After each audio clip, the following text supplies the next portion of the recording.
Well, there's a discussion that's been a discussion for a long time. It's not new. It's been around since the beginning of Christianity and the beginning of politics. The question is, should Christians be involved in politics? There's a couple ways of answering that. We can answer that historically in our nation. What does that mean? That our forefathers were Christ followers, Bible-believing Christians. They created the Constitution based on the elements of Deuteronomy, the book of Deuteronomy. 54 of the 56 signers of the Declaration of Independence were Bible-believing, Christ followers, church-going Christians. And when they signed the Declaration of Independence, they were signing their death certificate.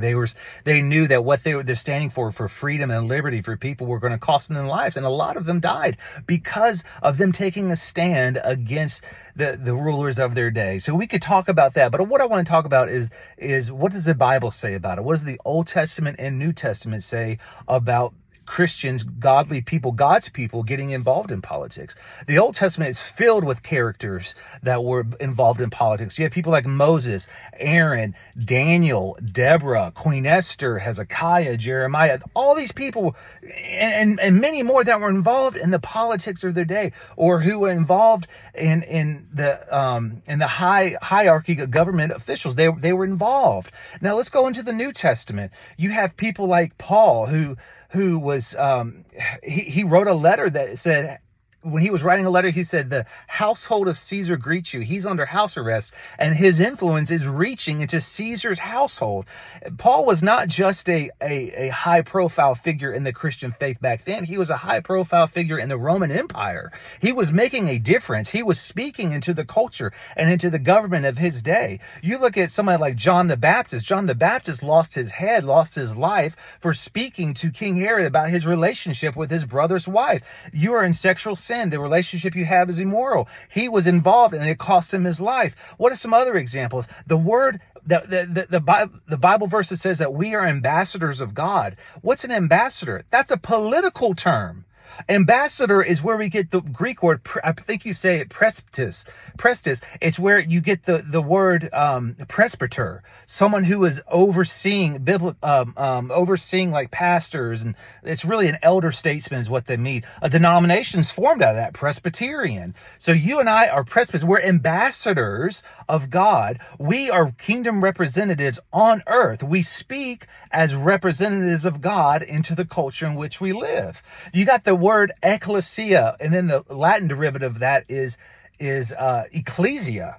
What is that? That word has been translated into church. Upon this rock I will build my ecclesia. That is people that were in city-states. They were called out of the communities to come together, to assemble together, to talk about politica, the politics of that day, the politics of the city.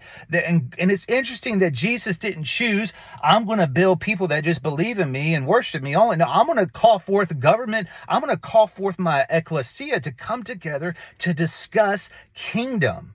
Now, people that are against politics, or Christians being involved in politics, I see what they're saying. They have a lot of verses that they claim that their belief on. When Jesus says, be in this world, but not of this world, and that they're trying to separate themselves from the world systems and trying to, I understand what they're saying, but what happens is you start to get a Gnostic point of view, where Gnosticism is everything to do with the world is wrong and evil. We don't need to be involved in any of that stuff. That's not what Jesus is saying.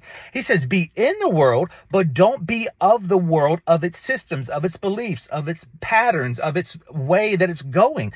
You and I are called kingdom people. If we've bowed our heart and our knee and our lives to Jesus of Nazareth, and we are a part of his kingdom, we are ambassadors, that we are representatives of his kingdom, and we're supposed to infiltrate every form of society, whether it's in business or government, whether it's in politics, whether it's in family, whether it's in coaching sports, whether it's in church life, whether it's a pastor, it doesn't matter. Community leader, we are supposed to be representatives of God's kingdom in every sphere of influence, in every mountain of society. This is what Christ meant when he says, I am building my ecclesia.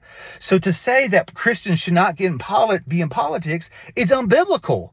And it goes against all of history, from the early church followers, the early church leaders to today. You and I are called to be involved in politics. It starts at our kitchen table. It starts with our families, and it starts in our sphere of influence. It starts at the gym. It starts in places of work where we're employed at. We are supposed to be kingdom people, ambassadors of Christ, his ecclesia. So yes, you and I are not just should be involved in politics. We are called to be involved in politics.